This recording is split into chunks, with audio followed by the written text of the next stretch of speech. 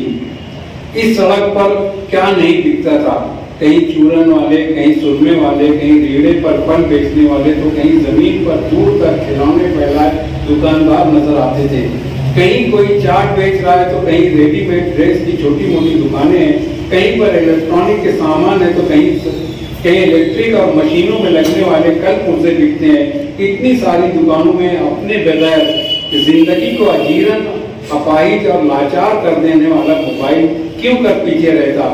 دکانوں میں سب سے زیادہ موبائل کی دکانیں تھیں، کہیں کوئی نیا آفر دے رہا ہے تو کوئی کچھ فری دے رہا ہے، کسی دکان پر بڑے بڑے بینر لگے ہیں تو کہیں کوئی رنگین ہورڈنگ لگائے دکان کو سجانے کی کوشش کر رہا ہے، کوئی برتن کی دکان سجائے بیٹھا ہے تو کہیں کوئی پنساری کی دکان ہے، انہی میں کوئی مختلف امراض کی دوائیاں بیچ رہا ہے تو کوئی جڑی بوٹیوں سے بنائے گئے تیل سے متعلق آنے جانے والوں کو مفید معلومات دے رہا ہے۔ ان سڑک چاپ حکیموں کے پاس ہر مرض کی دوائیں ہوتی ہیں، لیکن سخت خوردہ انسانیت کا گھاؤ بھرنے کے لیے ان کے پاس کوئی دارو نہیں ہوتی۔ اسی مصروف اور خوب چلتی سڑک پر ایک جگہ جہاں یہ کافی خوشادہ ہو گئی تھی، فتح علی کی دکان تھی۔ فتح علی نلی نہاری بیچتا تھا، یہ ان کا خاندانی پیشہ تھا۔ یہ دکان اسے اپنے والد سے وراثت میں ملی تھی۔ فتح علی کے والد کب سے یہ دکان یہاں لگاتے تھے اسے بھی معلوم نہیں تھا۔ بہرحال اکثر نوجوان جو نلی نہاری کھانے یہاں آتے تھے یا پارسل لے جانے کے لیے آتے تھے کہتے تھے کہ ہم نے جب سے ہوش سنبھالا ہے نلی نہاری کی اس دکان کو دیکھ رہے ہیں اور کھا رہے ہیں۔ تب بھی یہ دکان ایسی ہی چلتی تھی اور آج بھی یہاں کھانے والوں کی ویسی ہی بھیڑ ہوتی ہے۔ وہ تو اتنا جانتا تھا کہ جب اس نے چلنا سیکھا تھا تب بھی اس کے ابا کے ساتھ وہ یہاں آتا تھا۔ ہوش سنبھالا تو خود بھی دکان پر بیٹھنے لگا اور پھر ابا کے گزر جانے کے بعد تو وہی اس کا ذریعہ معاش ٹھہرا تھا۔ یہ دکان ان کی پچھلی کتنی نسلوں کو سنبھالتی آئی تھی اسے نہیں معلوم تھا۔ ہاں، اس کے ابا نے اس دکان کی آمد سے ایک اچھے علاقے میں ایک بڑا سا قصہ اراضی خرید لیا تھا۔ وہ اس پر ایک شاندار گھر بنانا چاہتے تھے، لیکن ان کا خواب شرمندہ تعبیر نہ ہو سکا۔ انہوں نے دکان کو ترقی دی، دکان کے پیچھے ایک بڑا حصہ خالی پڑا تھا، انہوں نے اس پر کرسیاں اور مونڈے ڈال دیے، لوگ کھانے آتے تو دیر تک بیٹھتے اور اس طرح ان کا کاروبار خوب چلتا۔ کچھ دنوں بعد انہوں نے ایک ٹیپ ریکارڈر بھی لگوا دیا تھا جس پر مشہور قوالیوں کی خبریاں بجتی تھی۔ یہ خبریاں بھی لوگ سنتے تو دیر تک بیٹھتے اور اس طرح ان کی آمد بڑھتی گئی تھی۔ جب سے فتح علی دکان پر بیٹھنے لگا تھا اس نے قوالیوں کے ساتھ فلمی گانوں کے CDs بھی استعمال کرنی شروع کر دی تھی۔ لوگ آتے اس سے فرمائش کر کے پسندیدہ فلمی نغمے سنتے، کھاتے اور ایک پلیٹ کی جگہ 2-3 پلیٹ کھا جاتے، لیکن اس کا ایک اصول تھا۔ فتح علی نے کچھ سوچ کر کے اصول نہیں بنائے تھے، بس بنتے بنتے بن گئے تھے۔ وہ جب صبح فجر بعد دکان شروع کرتا تو پہلے اپنے ہوم تھیٹر پر قرات کی CD لگاتا، یہ تقریباً آدھ پون گھنٹے تک چلتی تھی۔ اس دوران وہ اپنی دکان سجاتا، کرسیاں میدان میں لگاتا، مونڈوں کو ان کی جگہ رکھتا، اپنا چولہا سیٹ کرتا اور اس کے بعد نہاری کا کڑھاوا اس پر رکھتا، اپنے بیٹھنے کی کرسی کو اچھی طرح رکھتا، اس کے بعد 2-3 اگربتیاں جلاتا اور ان کی مخصوص جگہوں پر انہیں ٹھونس دیتا تھا۔ اس دوران اگر کوئی گاہک آ جاتا اور جلدی کرتا یا پارسل طلب کرتا تو وہ ناراض ہوتا اور گاہک کو بھی ڈانٹ دیتا۔ کچھ کلمہ ضرور بھی کرنے دے، بتی لوبان بھی لگانے دے۔ میاں خالی پیسہ ہی سب کچھ تھوڑی ہے، ارے جو دیتا ہے پہلے اس کا تو نام لے لینے دے۔ ہاں، تو بھی کھانے سے پہلے اس کا نام لیا کر، نہ درود نہ فاتحہ، چلے آئے کھانے کھلانے۔ فتح علی غصے میں ڈانٹتا، لیکن لوگوں کو اس کا ڈانٹنا بھی اچھا ہی لگتا تھا۔ معلوم نہیں کیوں لوگوں کو اسے بولتے ہوئے سننے میں بھی مزہ ہی آتا تھا۔ ویسے یہ بھی مشہور ہی تھا کہ دن بھر میں جس نے فتح علی کو بولتے سن لیا وہ خوش قسمت ہے۔ فتح علی دکان پر کیا بیٹھتا اس کا منہ بند ہو کر رہ جاتا۔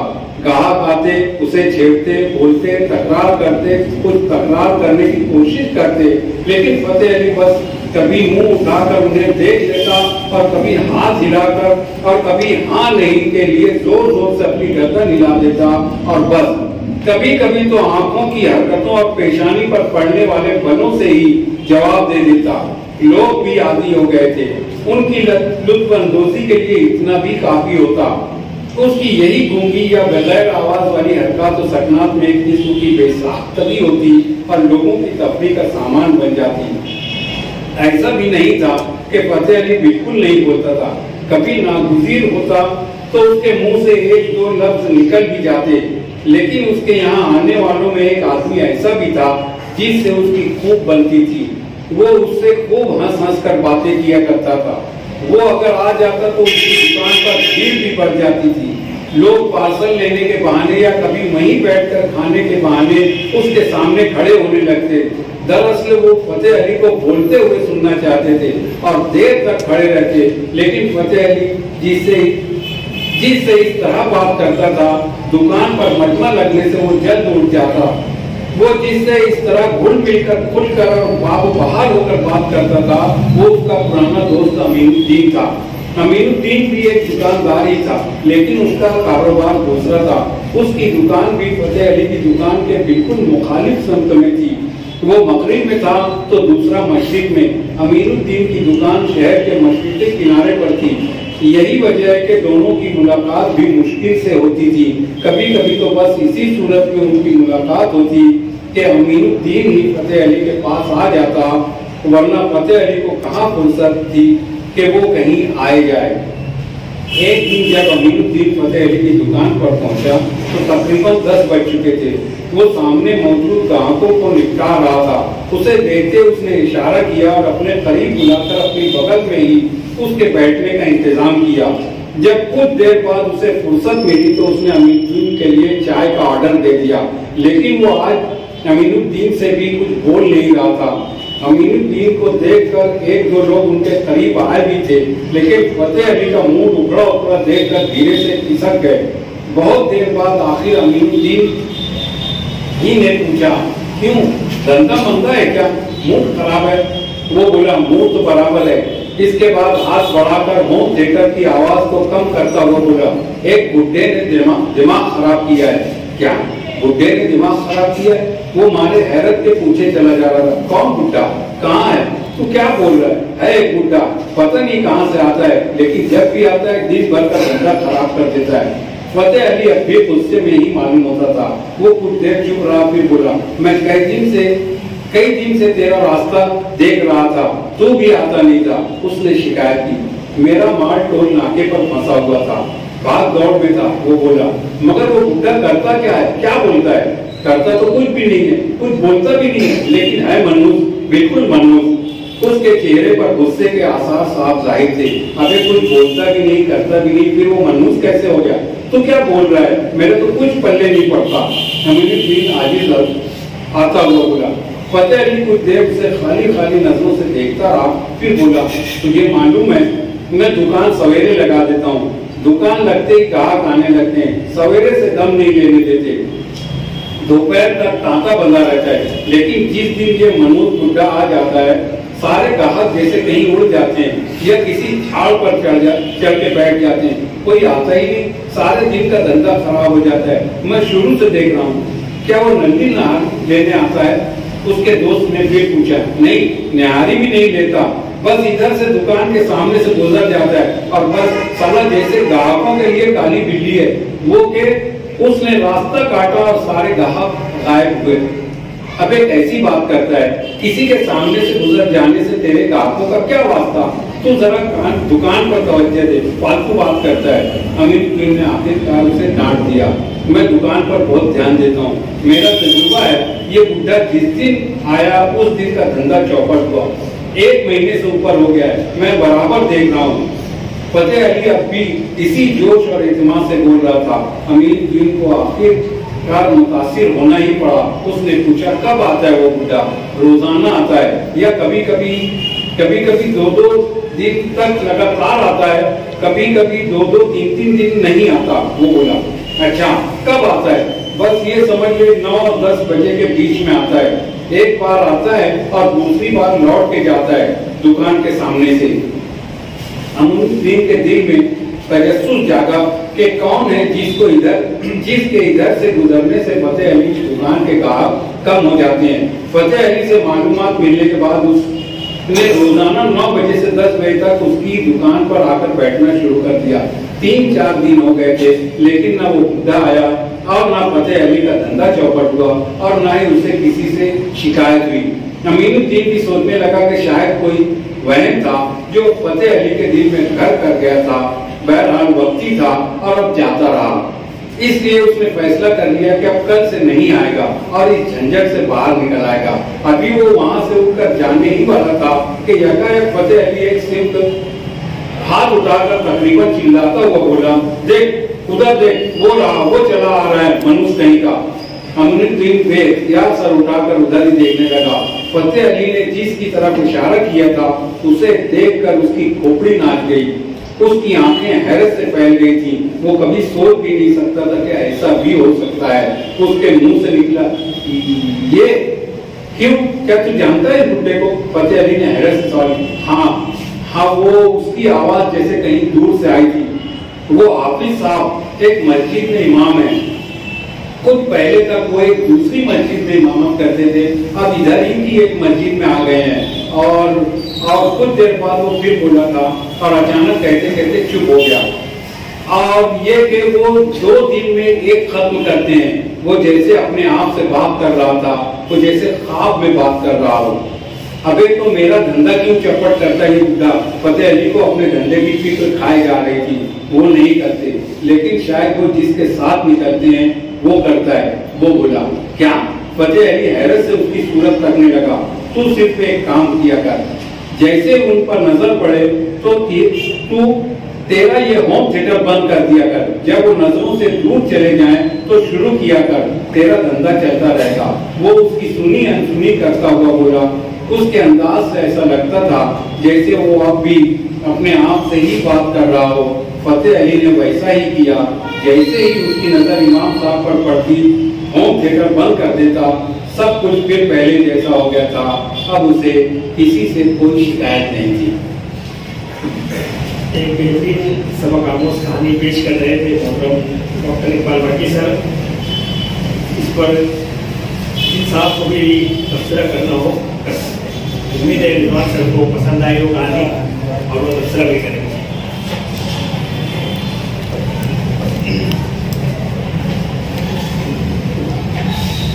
جیسا کہ ڈاکٹر اقبال بھٹی صاحب نے یہاں پر آتے ہی وقت کہا کہ اتنی سادہ کہانی لے کر آ رہا ہوں کہ رضوان ربانی کو بھی سمجھ میں آ جائے گی, اور یقیناً یہ بات سچ ثابت ہوئی. بہت ہی سادگی کے ساتھ, بہت ہی اچھے انداز میں, جیسا کہ ہمیشہ سے ہم نے آپ کو ادارے نثری ادب میں دیکھا ہے. ادب اطفال پر آپ سبق آموز کہانیاں پیش کرنے میں جہاں ملکہ رکھتے ہیں, وہیں پر آپ جو ہے کسی بھی چیز کو اتنی گہرائی اور اتنی گہرائی سے پیش کرنے کا ملکہ رکھتے ہیں. جیسے کہ ایک نلی نیانی کی دکان والا, پورا منظر جو ہے اس دکان کا جو ہے ہماری آنکھوں کے سامنے گھوم گیا, اور جس طرح سے وہ کرت لگاتا ہے, جس طرح سے وہ گیت بجاتا ہے, جس طرح سے اگر بتی وہ اپنی مخصوص جگہوں پر یعنی وہ لگاتا ہے, بلکہ میں سمجھتا ہوں کہ ٹھوسنا ہی آپ نے شاید استعمال کیا ہے. تو یقیناً یہ ساری چیزیں, پانی کا چھڑکاؤ کرنا, اس سے پہلے بھی آپ کی کہانی میں یہ پانی کا چھڑکاؤ جو ہے وہ آ چکا ہے. ادب اطفال کی کہانی تھی, اور یقیناً وہ جو نقشہ آپ نے پیش کیا تھا, آپ پیش کر رہے تھے اور میں محسوس کر رہا تھا کہ میرے جوتے پہ چھینٹے پڑے کچھ, کیونکہ اکثر یہ ہوتا تھا. نماز کے لیے میں اپنے گھر سے جب جس وقت نکلتا تھا عصر کی, اور میرے مسجد سے میرا مکان جو ہے بہت قریب ہے, 40 قدم کا ہے فاصلہ. اس 40 قدم پر 3 ہوٹلیں پڑتی ہیں. تو اکثر بیشتر ایسا ہوتا تھا میرے ساتھ کہ کوئی نہ کوئی ایک ہوٹل والا عصر کی اذان کے بعد جو ہے وہ دوارے پر وہ پانی کا چھڑکاؤ کرتا تھا, اور بچہ جو ہے زور زور سے جو ہے وہ رگڑ کے, اسی لیے وہ سڑکیں جو خراب ہو گئی ہیں. تو وہ جو چھینٹیں جو آ جایا کرتی ہے نا, تو بڑی کراہت محسوس ہوتی ہے کہ ٹھیک ہے آپ صفائی کر رہے ہیں, لیکن بھائی آنے جانے والے راہگیروں کا بھی خیال رکھیں. تو تو ان ساری چیزوں کو اپنی کہانیوں میں برتنے کا جو ہنر ڈاکٹر اقبال برقی صاحب کے قلم میں ملتا ہے، ان کے ہاتھوں میں ملتا ہے، اور ان کی زبان سے جو ادائیگی جو ہوتی ہے، تو یقیناً ہمیں بڑا اچھا محسوس ہوتا ہے، ہم محظوظ ہوتے ہیں. اور میں مبارکباد پیش کرتا ہوں ڈاکٹر اقبال برقی صاحب کو کہ آپ اسی طرح سے انجمن محبان ادب میں ایک مرتبہ ہم کو میسر آئیں، ادارے نثری ادب میں دوسری مرتبہ میسر آئیں، یعنی مہینے میں ہم 2 مرتبہ آپ سے سنتے رہیں. جس طرح سے آپ اپنا قلم جو ہے وہ جاری رکھیں. بہت شکریہ.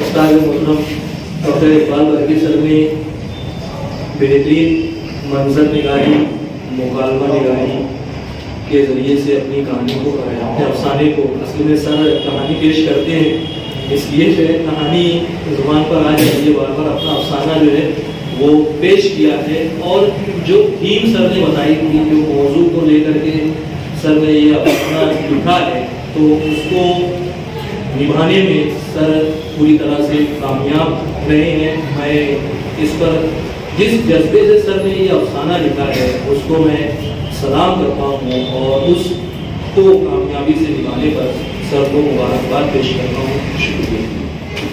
سر نے جس طرح سے شروع کی ہے اور منظر نگاری، ایسا محسوس ہوا کہ جیسے ہم ملا وحیدی کے مضمون چچا کبابی دلی والے، اور ابھی نصاب میں 8ویں جماعت میں شامل ہے دلی کا دہانی والا، ویسے کوئی مضمون ایسا لگا کہ سر پیش کریں گے. واقعی اور بہت سارے الفاظ کے تلفظ جو ابھی تک کہ میں غلطی پڑھتا تھا، لکھنے میں تو سمجھ میں نہیں آتا، پڑھنے میں وہ سر کے قرأت کے دوران واضح ہوئے کہ اس کا تلفظ یہ درست ہے. بہترین افسانے پر سر کو بہت بہت مبارک. اور کوئی صاحب تبصرہ کرنا چاہے تو تبصرہ پیش فرمائے. پھر اس کے بعد میں اس کے اوپر جو تفصیل لکھا ہے میں دعوت دوں گا ڈاکٹر صاحب. پوری کہانی کلائمیکس سے ہی اڑا کے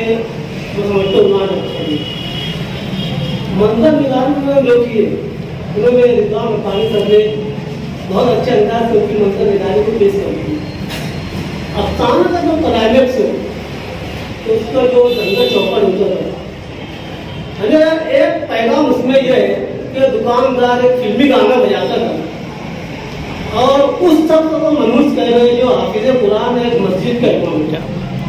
یہ ہمارے لیے بہت سوچنے کی بات ہے کہ ہم سوچتے نہیں اور زبان کھول دیتے، کس کے بارے میں بول رہے، کیا بول رہے. کلائمیکس میں انہوں نے جملہ لکھا ہے کہ وہ تو کچھ نہیں کرتے ہوں گے، لیکن ان کے ساتھ جو چل رہے ہیں اللہ کے جو نیک بندے ہوتے ہیں، متقی پرہیزگار جو ہوتے ہیں، ایسا میں اپنے بزرگوں کو سنا ہوں کہ جب وہ چلتے ہیں تو فرشتے بھی ان کے ساتھ ساتھ چلتے ہیں. ظاہر سی بات ہے امام صاحب حافظ صاحب نے تو کچھ نہیں کیا، لیکن ان کے ساتھ جو چل رہے ہیں انہوں نے ان کا ڈنگا چوپٹ کر دیا. بہت اچھا پیغام انہوں نے دیا ہے، قابل مبارکباد ہے، وہ مبارکباد دیتے ہیں.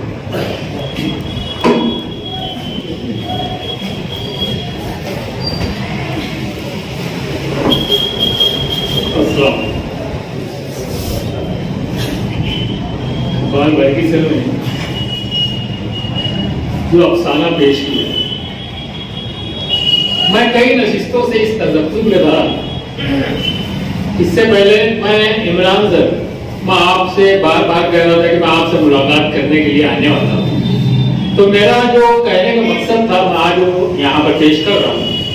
جیسے کہ سب سے پہلے تو میں یہ جاننا چاہوں گا یہاں پر جو اقبال برقی صاحب نے جو افسانہ پڑھا ہے وہ پورے جو ترکیبی اجزاء افسانے کے ہوتے اس کے اندر شامل ہے. آپ لوگ اس سے متفق، مکمل طور سے مکمل افسانہ ہے. خیر میں اس بحث میں جو افسانے لکھتے ہیں یا افسانہ سمجھتے ہیں وہ لوگ بہتر جانتے ہیں. میں بھی ربانی، رضوان ربانی کی طرح ہوں.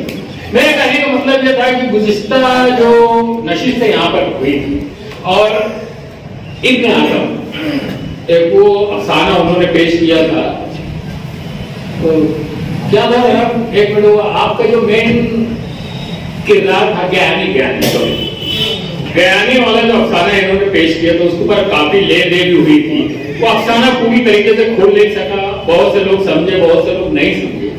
تو میرا کہنے کا مقصد میں بھی آخر میں اس تعلق سے کہا تھا, میرے کہنے کا مقصد یہ ہے کہ افسانہ مجھ کو تو اپنے اقبال ورگی سر جو ابھی افسانہ پیش کیے سمجھ بھی گئے, پورا افسانہ کھل بھی گیا کیا ہے معاملہ. اب میں اس بحث میں نہیں پڑھوں کہ اس کے اندر افسانے کے تمام فنی جزیات جو ہوتے ہیں وہ ہیں یا نہیں, لیکن آپ نے افسانہ پڑھ کر یہاں پر پیش کیا تو مجھ کو اچھا لگا, پورا مکمل طریقے سے سمجھا. اس میں کوئی یعنی سسپینس کریٹ نہیں کیا گیا اور سامعین کو سوچنے میں مجبور نہیں ہونا پڑا یا کہ کیا اس کا ابھی کچھ راز کھلا ہے. میں تب بھی 3-4 لوگوں سے جو افسانہ سمجھتے ہیں اچھے ڈھنگ سے, طاہر انجم صدیقی اور 2-4 لوگوں سے ملاقات کیا. یار دیکھو, اور اس وقت یہ میں نے کہا تھا کہ ابن آدم جو افسانہ پیش کرے ہیں کوئی سمجھ نہیں پا رہا ہے, یہاں تک کہ مرحوم الیاس صدیقی صاحب نے بھی کہا تھا یار کہ میں تھوڑا سا کنفیوز ہوں. تو میں یہ کہہ رہا تھا کہ جب کوئی سمجھ نہیں پا رہا ہے تو جو مصنف جس پہ اس تخلیق کار ہے جو پیش کر رہا ہے وہ افسانہ, وہ اس کے بعد ایک پلاٹ ہوتا ہے, ایک تھیم ہوتا ہے اور وہ اس کے ارد گرد اپنا افسانہ بنتا ہے. تمہارے ابن آدم ہی بتائیں کہ جب تمام لوگ تذبذب کا شکار ہیں, تمام لوگوں کو کلیئر نہیں ہو پا رہا ہے ان کا افسانہ وہ پیش کیا کرنا چاہ رہے ہیں, تو یہ ایک مصنف اور تخلیق کار ہی بہتر طریقے سے یہاں پر پیش کر سکتے. لیکن میں جن لوگوں سے ملاقات کیا تو زیادہ تر لوگوں نے مجھ کو یہی کہا کہ بھئی افسانہ کہنے والے نے افسانہ کی تخلیق کر جو افسانہ لکھنے والے تھے افسانہ پیش کر دیا, یہاں پر اس کا رول ختم ہو گیا. اب سامعین اس کو اپنے اپنے طریقے سے سمجھ لے انہوں نے کیا کہا ہے, تو اس کے معنی بڑے آفاقی طرح سے کوئی یہ سمجھتا ہے کوئی وہ سمجھتا ہے. تو میں یہ سمجھتا ہوں, میری اپنی ذات کی بات کر رہا ہوں, ضروری نہیں میں اپنے نظریے پہ کسی کو قائل کرنا چاہ رہا ہوں یا اپنے نظریے پہ لوگوں کو جھکانا یا مجبور کرنا چاہ رہا ہوں. میں یہ کہنا چاہتا تھا کہ افسانہ ایسا ہو, افسانہ جو پیش کر رہا ہے ایک تخلیق کار, اس کو بہتر اس کو معلوم ہے کہ میں کیا پیش کرنا چاہتا ہوں, وہی صحیح ترجمانی کر سکتا ہے. پھر یہ کہنا کہ یار وہ افسانہ میں اچھا ایک افسانہ جس نے پیش کیا افسانہ نگار, تو اس کو ایک یہاں پر تھوڑا سا معذرت چاہوں گا, معاملہ تھوڑا طول پکڑتا ہے. میں ایک مثال دینا چاہوں گا. غالب کا ایک شعر تھا, اس شعر کو 4 نامور روزگار بڑے بڑے علم ادب کے جو قدآور شخصیات اس میں شمس الرحمان فاروقی اور انہی کے ہم 4 لوگوں نے, علامہ اقبال سر ان کے ایک شعر کا تمام 4 لوگوں نے اس کی تشریح پیش کی تھی اور باقاعدہ کئی صفحات لکھی. اور یقین جاننا میں بڑی دلچسپی سے اس کو پڑھا, 4 کے خیالات مختلف تھے. تو میرا یہ ماننا تھا کہ اگر غالب حیات ہوتے تو مجھے 4 میں نے یہ دیکھا اور 2 جملوں میں وہ اپنی بات پیش کرتے. میرے کہنے پر کیونکہ دیکھو ایک شاعر اپنے شعر کے اندر جو چیز پیش کرنا چاہتا ہے, میرے پاس ایک مثال اور, ایک شخص اپنے استاد کے پاس پہنچے اور بولے سر یہ دیکھیے شعر ہو, تو انہوں نے کہا کہ یہ شعر میرے حساب سے برابر نہیں ہے, اس کو ایسا کیسا ہونا چاہیے. تو اس شاگرد نے اپنے استاد سے کہا سر میں جو کہنا چاہتا ہوں آپ سمجھ ہی نہیں پا رہے ہیں اس شعر کو. تو کہنے کا مطلب جو بھی شخص جو تخلیق کار جو بھی چیز کریٹ کرتا ہے, جو تخلیق پیش کرتا ہے, اس کو اس کی آگہی ہوتی ہے وہ کیا کہنا چاہتا ہے, اس کا پلاٹ کیا ہے, اس کا تھیم کیا ہے. تو میں اسے روز یہی بات یہاں پر رکھا تھا کہ میں ابن آدم کو ہو سکتا ہے ابن آدم کو بھی برا لگا ہو یا ایسا. تو مین چیز یہی ہے, جو آدمی جو لکھتا ہے تخلیق کار ہے وہی بہتر جانتا ہے کہ وہ یہاں کیا پیش کر رہا ہے, اور اس کے مختلف طریقے سے یہ الگ سمجھ رہا ہے, وہ الگ سمجھ رہا ہے, یہ الگ سمجھ رہا ہے. تو یہ چیز میرے کو سمجھ میں نہیں آتی ہے. جب اگر کوئی اس طریقے سے تم اس کی ترسیل ہی نہیں کر پائے, سامعین تک کا آپ کی بات, آپ کا مقصد, آپ کا پلاٹ, آپ کی تھیم اگر نہیں پہنچ رہی ہے, تو میں یہ سمجھتا ہوں بھیا آپ جو ہیں اپنی جگہ فیل ہیں. یہ میری سمجھ ہے بھیا, میرے کو افسانے کی اتنی زیادہ نالج نہیں. تو میں اسی سلسلے میں عمران کو بولا کرتا تھا یار کہ میں آؤں گا, میری جو غلط فہمی ہے یا خوش فہمی ہے یہ چیز میری کلیئر کر دی.